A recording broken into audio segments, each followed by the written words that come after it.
ತನಿಖೆ ಮಾಡಲಿಕ್ಕೆ first ಗವರ್ಮೆಂಟ್ಗೆ home ಡಿಪಾರ್ಟ್ಮೆಂಟ್ಗೆ ಬರ್ದದ್ದೇ ನಾನು, ಸಿಬಿಐಗೆ ಒಪ್ಪಿಸಿ ಅಂತೇಳಿ ಮುಖ್ಯಮಂತ್ರಿ ಹೇಳಿದ್ದೆ ನಾನು.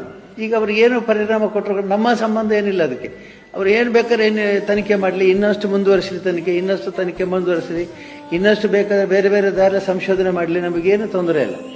ಕ್ಷೇತ್ರ ಹೆಸರು ಯಾಕೆ ಕಳೀತಾರೆ ಅಂತ ನಮ್ಗೆ ಗೊತ್ತಿಲ್ಲ. ಅದ ಇದ್ರ ಹಿಂದೆ ಯಾವುದೋ ಒಂದು ಅಮಾಯಕ ಹುಡುಗಿಯ ಸಾವಿನ ವಿಷಯ ಇಲ್ಲ, ಕ್ಷೇತ್ರವನ್ನು ಹೇಗಾದರೂ ಮಾಡಿ ಮೈಲೆ ಮಾಡಬೇಕು, ಮಲಿನತೆ ಮಾಡಬೇಕು ಅನ್ನುವಂಥದ್ದು ಖಂಡಿತ ಇದರಲ್ಲಿ ಕಾಣ್ತದೆ. ಹಾಗಾಗಿ ನಮಗೆ ಯಾವುದಕ್ಕೆ ಭಯ ಇಲ್ಲ, ನನಗೆ ಯಾವ ರೀತಿಯಲ್ಲಿ ಭಯ ಇಲ್ಲ, ಸಂಕೋಚ ಇಲ್ಲ, ನನಗೆ ಸಂದೇಹ ಇಲ್ಲ. ಯಾಕೆಂದ್ರೆ ನಾನು ಹೇಗಿದ್ದೇನೆ ಹಾಗೆ ಇದ್ದೇನೆ, ನಿರ್ಮಲವಾಗಿದ್ದೇನೆ.